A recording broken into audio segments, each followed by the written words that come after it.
Wisdom, wisdom, that's the test. Which rival wisdom team is best? 52 teams of 8 antique rival wisdoms that have passed the test of time to encourage, educate and entertain generations for centuries.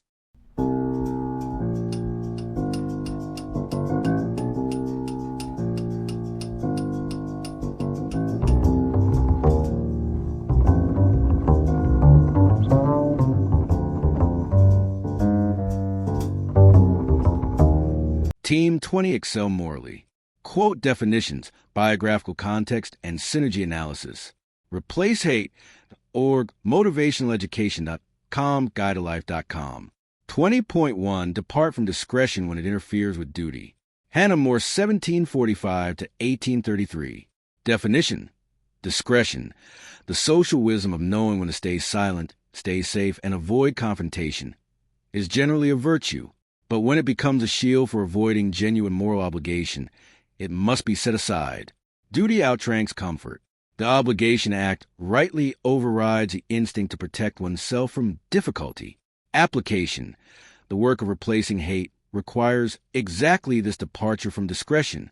Staying silent about cruelty is the safe, discreet choice. Speaking truth about human dignity is often uncomfortable and unwelcome. Moore's principle is the authorization. When discretion and duty conflict, duty wins, and the mission of making America wiser and kinder is a duty, not a preference. Hannah More was born in 1745 near Bristol, England, and became one of the most influential social reformers of the late 18th and early 19th centuries. She was a celebrated playwright and poet in her younger years, moving easily through London literary society as a friend of Samuel Johnson, David Garrick, and Edmund Burke. Her religious conversion in the 1780s redirected her formidable energy towards social reform. She co-founded the Clapham sect with William Wilberforce, which drove abolition of the slave trade, established Sunday schools in rural Somerset that taught thousands of poor children to read, and wrote the cheap repository tracts, moral pamphlets that reached millions of working-class readers.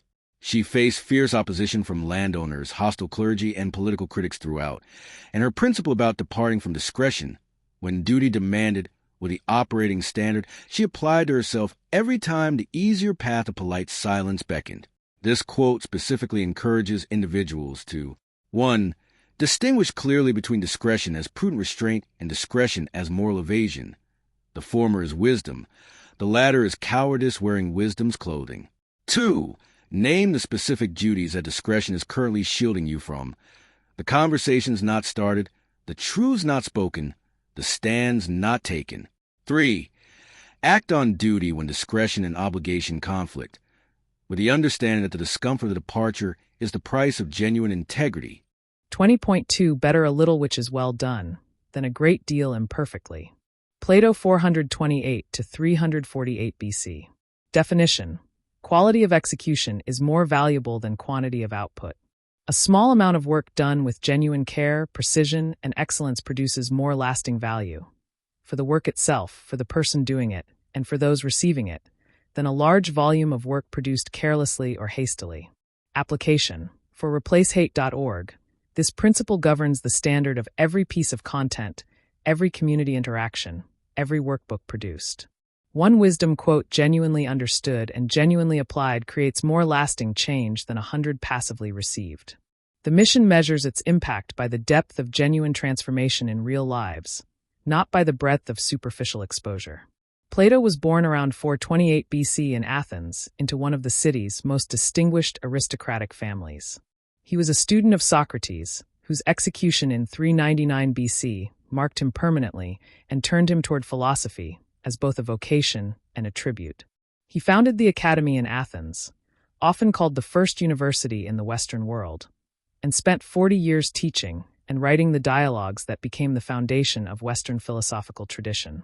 His principle about quality over quantity reflects his core philosophical conviction that genuine knowledge, episteme, was qualitatively different from mere opinion, doxa, and that the pursuit of the former required the kind of careful, disciplined attention that most people substituted quantity of exposure for.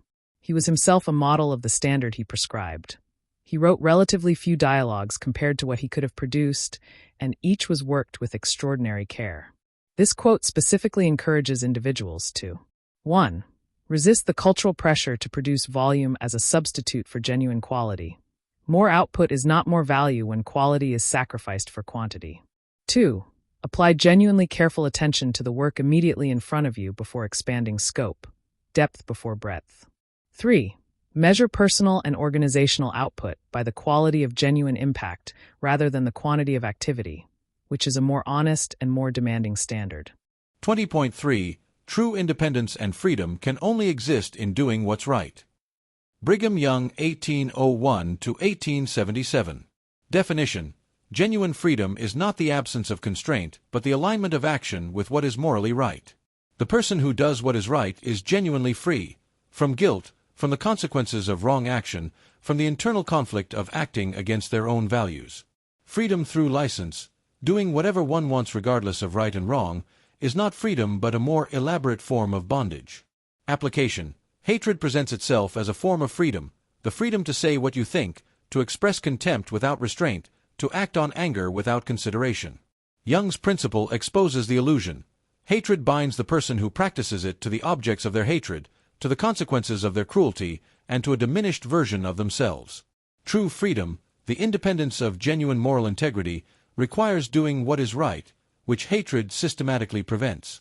Brigham Young was born in 1801 in Whitingham, Vermont, raised in poverty by a family that moved repeatedly across upstate New York.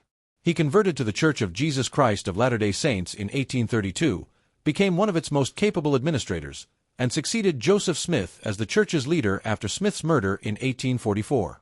He organized and led the Great Migration of approximately 70,000 Mormon pioneers to Utah between 1846 and 1869, one of the most remarkable feats of communal organization in American history, and served as the first governor of Utah Territory for several years. His governance was controversial and his legacy is genuinely complex, including practices around polygamy and race that remain subjects of serious criticism. But his observation about freedom and right action reflects the core conviction that sustained his enormous organizational achievement, that genuine liberty was inseparable from moral discipline, and that the freedom most worth having was the freedom that came from consistently doing what was right. This quote specifically encourages individuals to 1. Reframe freedom as a moral achievement rather than the absence of constraint. The most genuinely free person is the one most consistently aligned with what is right. 2. Examine the ways in which wrong action, including hatred, contempt, and cruelty, actually constrains rather than liberates, binding the practitioner to what they despise. 3. Pursue moral integrity as the path to genuine independence rather than as a limitation on it. 20.4 Apathy is a sort of living oblivion. Horace Greeley, 1811 to 1872. Definition: apathy, the withdrawal of genuine engagement, care, and concern from the world and from other people, is not a neutral resting state but a form of self-erasure. To be apathetic is to be present in body while absent in everything that makes presence meaningful.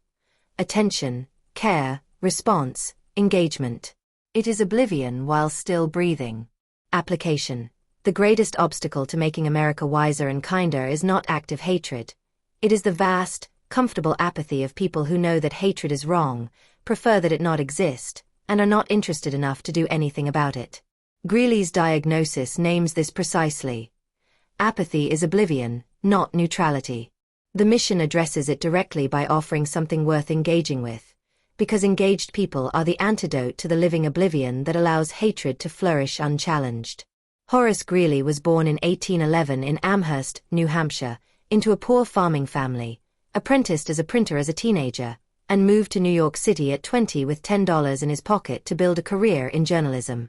He founded the New York Tribune in 1841 and edited it for 30 years, making it the most influential newspaper in America and himself one of the most widely read editorial voices of the 19th century. He championed abolition, labor rights, westward expansion, and social reform with a consistency and energy that made his paper required reading for anyone engaged with the political and social questions of his era. His famous instruction "Go West, Young Man," actually first written by another and popularized by Greeley, captured his conviction that engaged action was always preferable to passive endurance. His diagnosis of apathy as living oblivion came from a life spent in the opposite state, perpetually engaged, perpetually caring, perpetually unable to understand why others were not. This quote specifically encourages individuals to 1. Recognize apathy not as a neutral default but as an active choice with real consequences. The choice to be absent while present, which leaves the field to those with worse intentions. 2. Name the specific areas of apathy in your own life, the injustices you prefer not to think about, the communities you don't engage with, the changes you wish would happen without your participation. 3. Understand that the antidote to living oblivion is not dramatic action but sustained, genuine engagement, showing up, caring, and continuing to care even when results are slow. 20.5 The only way to have a friend is to be one. Ralph Waldo Emerson, 1803 to 1882. Definition: friendship cannot be acquired passively or demanded as a right. It can only be created by practicing it. The qualities that constitute genuine friendship: loyalty, honest engagement, genuine care, willingness to be known, must be actively embodied before they can be received. You become capable of having a friend only by becoming one first. Application: the community that ReplaceHate.org seeks to build cannot be assembled by recruiting members. It must be grown by practicing the friendship that makes genuine community possible. Every person who models genuine engagement, honest care, and loyal connection is creating the conditions in which others can experience and practice the same. Friendship is not found. It is made by being made first. Ralph Waldo Emerson appears in Teams 18, 19, and 20. His thinking on friendship, thought, and moral excellence is rich enough to anchor multiple distinct frameworks. Here his most practical statement on friendship stands as the action principle of Team 20's excellence layer. His essay on friendship, from which this observation is drawn, is candid about both the rarity of genuine friendship and the demanding conditions it requires. Emerson knew from experience that the friendships worth having were the products of sustained, honest, self-giving investment rather than of compatible personalities discovering each other. He had built the friendships he valued, with Thoreau, with Carlyle, with Margaret Fuller, by being precisely the kind of engaged, honest, genuinely caring person his principle describes. The only way he had those friends was that he had been one first. This quote specifically encourages individuals to 1. Invest in the practice of friendship as an active discipline, not waiting to find the right person but becoming the kind of person who makes genuine friendship possible. 2. Apply the Be One First principle to community building. The community you want to be part of is created by modeling what membership in it looks like, not by finding it already assembled. 3. Recognize that the qualities you most want in friends, honesty, loyalty, genuine care, must be consistently practiced in your own conduct before they can be genuinely attracted and sustained. 20.6 Prosperity is full of friends. Euripides 480 to 406 BC. Definition: prosperity, wealth, success, social standing, favorable circumstances, attracts people who present themselves as friends. The observation is not a celebration of this fact but an honest and somewhat wry acknowledgment of it. The abundant appearance of friendship in prosperity should be received with discernment rather than gratitude, since many of those friends are attracted to the prosperity rather than to the person. Application: this quote is the essential complement to Emerson's Be a Friend principle. Emerson tells you how to build genuine friendship. Euripides warns you about the counterfeits that prosperity generates. For the mission of making America wiser and kinder, it is the standing reminder to distinguish genuine allies, those committed to the mission itself, from fair-weather supporters attracted by momentum, visibility, or association with something successful. Euripides appears in Team 18 as well, where his principle about second thoughts anchored the human foundation layer. Here his more sardonic social observation takes the stage. The ancient Greek world Euripides inhabited was saturated with the dynamics of patronage, political alliance, and social dependency that his observation precisely describes. Wealthy patrons surrounded by dependent friends, whose friendship evaporated with the patron's fortune. He had observed these dynamics closely and dramatized them repeatedly in his plays, which are full of people whose loyalty lasts exactly as long as the relationship is advantageous. His observation is not cynical despair about friendship but honest diagnosis. Prosperity generates the appearance of friends, and the discerning person distinguishes that appearance from the real article that Emerson's adjacent principle describes. This quote specifically encourages individuals to 1.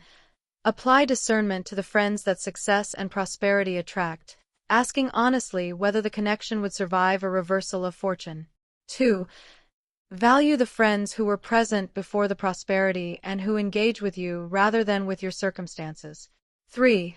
Recognize that the abundance of apparent friends during prosperous times is not a measure of genuine connection but of the attractiveness of the circumstances, a distinction that adversity will eventually clarify. 20.7 Jesters do often prove prophets. Joseph Addison, 1672 to 1719. Definition: the comic, the satirist, the wit, the jester who makes people laugh at uncomfortable truths, often sees and names what serious analysts miss, because humor is a mode of truth-telling that bypasses the defenses that earnest criticism triggers. The joke that makes people laugh is sometimes the observation that makes them think, and the thinker who made them laugh is sometimes the one who saw most clearly. Application: the Church of Snarky Dimension of the ReplaceHate.org mission is directly vindicated by Addison's principle. Humor reaches people that earnest moral argument cannot. The jester who makes audiences laugh at the absurdity of hatred, the comedy that exposes prejudice's internal contradictions, the wit that makes wisdom entertaining. These are not lesser forms of the mission, but often its most effective ones. Jesters prove prophets. Snark serves wisdom.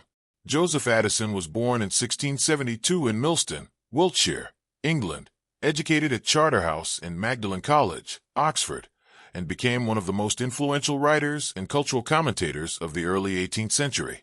With his friend Richard Steele, he co-founded The Spectator in 1711, a daily periodical that ran for 555 issues and reached an estimated 60,000 readers per day in a London whose total population was around 600,000. The Spectator used wit, irony, and gentle satire to promote Enlightenment values, reason, politeness, civic virtue, and cultural refinement, to a middle-class reading public that earnest sermons and dry philosophical treatises had failed to reach. Addison understood that humor was a delivery mechanism for ideas that seriousness could not successfully transmit, and he used it with remarkable effectiveness. His observation that jesters often prove prophets was both an observation about the history of comic wisdom and a description of his own editorial practice. This quote specifically encourages individuals to 1. Take humor seriously as a legitimate and often superior vehicle for truth. The laugh it generates is frequently the signal that something genuinely true has been recognized. 2. Apply this principle to the consumption of comedy. The satirist who makes you laugh at something you previously accepted may be the most important teacher you encounter. 3. Recognize that the jester's access to uncomfortable truth is precisely because humor bypasses the defenses that direct moral instruction triggers. It reaches where earnestness cannot. 20.8 A person's worth is no greater than their ambitions. Marcus Aurelius 121 to 180 AD. Definition: the ceiling of a person's actual achievement, and of their genuine contribution to the world, is set by the quality and scale of what they aspire to. Small ambitions produce small people, not because ambition determines ability, but because it determines the direction and intensity of effort. What you aim for defines what you can become. Application: the ambition to make America wiser and kinder is not grandiose. It is the appropriate scale of aspiration for anyone who understands what hatred costs and what wisdom could replace it with. Marcus Aurelius's principle is the invitation to aim at the full scale of what is genuinely possible. Not small improvements in comfortable circumstances, but the actual transformation of communities through the spread of genuine wisdom and kindness. Marcus Aurelius appears in Teams 12 and 16 as well. His Stoic philosophy of internal uprightness and wise action anchored those frameworks. Here, closing Team 20, his most aspiration-defining observation sets the standard for what moral excellence actually requires.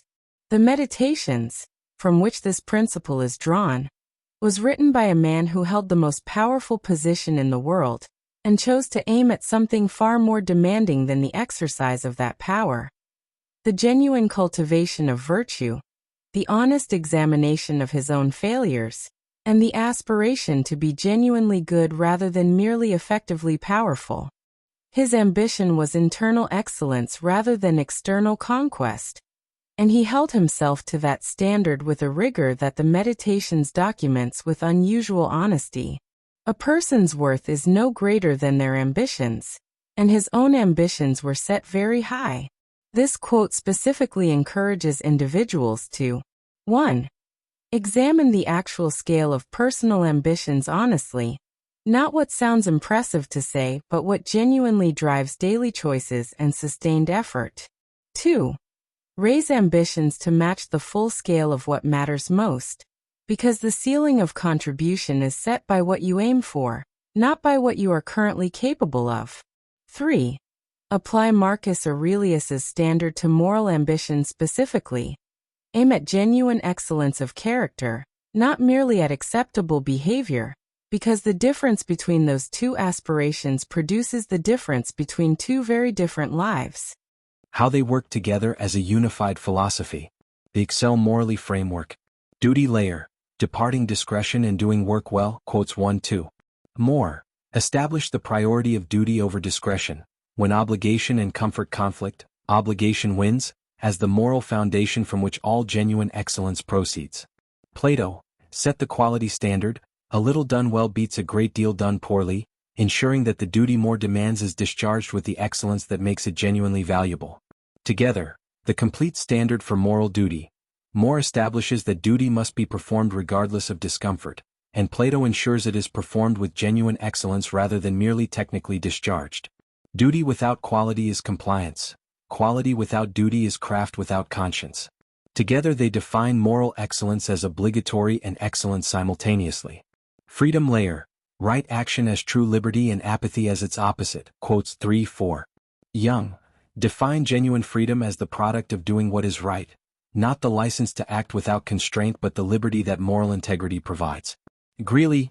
Name apathy, the withdrawal from engagement, as the living oblivion that is freedom's opposite, because genuine moral freedom requires active participation in the world.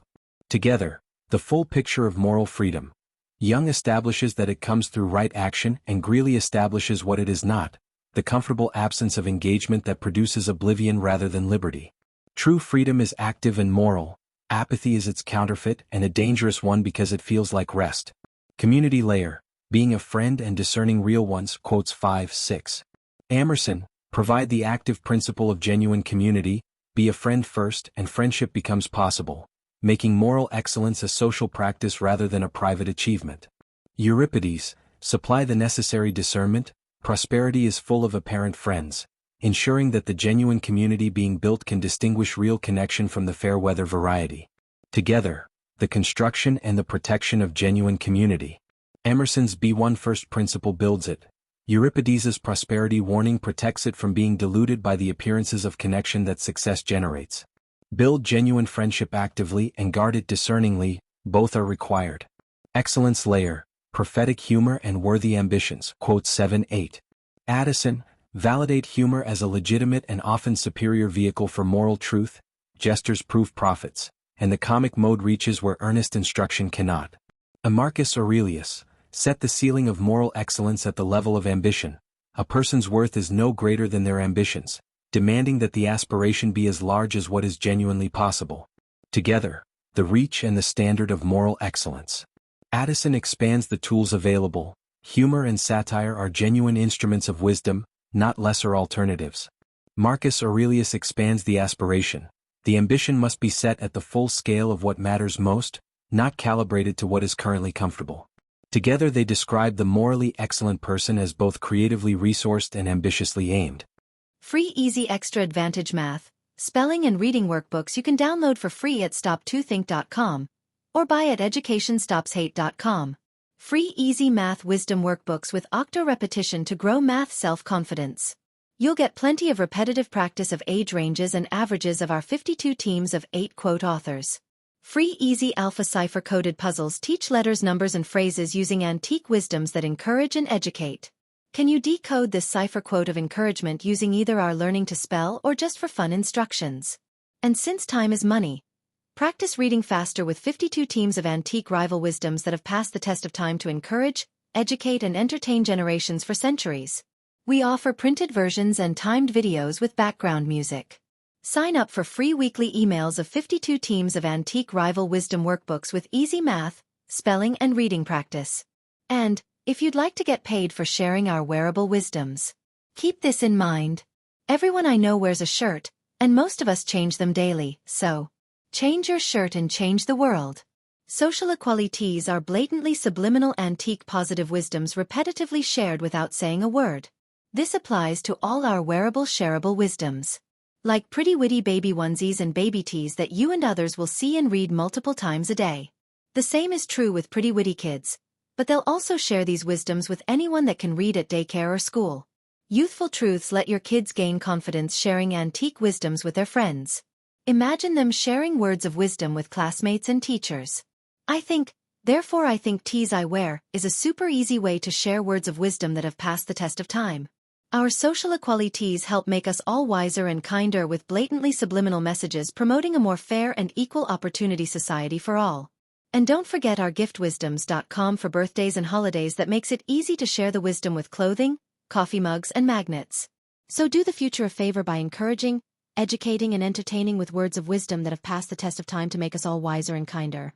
With wearable wisdoms to fit babies, kids, and adults. You can clothe a whole family, city, or state. Join the 52 of 8 today.